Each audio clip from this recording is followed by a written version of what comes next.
polisi okugamba habyo kwerinda mu Karuru no ACP Rusoke Kituma yabanaganiraho n'abanyamakuru hasitebe kikuru cya polisi na gudu bwanyuma y'umuhonda nebire eizire nebarukaho omukushera Karuru ka NRM mbicuka bitaro bimwe na bimwe.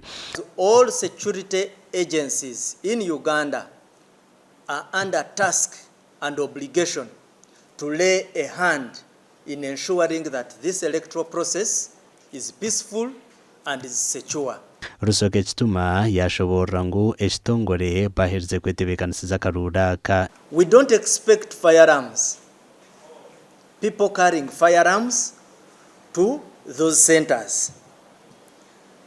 Then we are also warning people, because the candidates at times are found of carrying guns and unregulated populations to those tally centers. That one shall also not be accepted.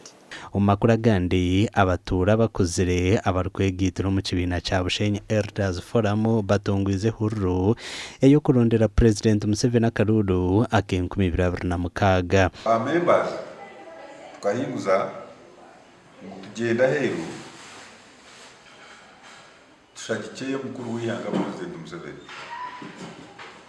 kandi twagira ngo kolejo twenda kuba specific twenda kuzongura ubundi uza kuronda karoka member of parliament kuronda karoka chairman ite twenda specifically kabasha abakuru n'abakaza bakuru kuronda karoka muzei president wabiriho minister w'ibyamagara kandi member w'ikibine ki Dr. Richard Nduhura nagira ngo bahereze kwika ohama office nyinji za government okutunga bwino yebekozurwe no muri yecho ubwo hati twashira office ya RDC office ya Kawo n'abembeza abandi bakwebembera district okureba ngo twatunga obuhame bw'ebintu bikozwe tureke guma tugambera aho tubiho mutwe kandi ubwe harwe sente za government yayoherize kugira byakorwa kandi bikozwe abyona abashija n'abakaza bakuru mu Rushenyi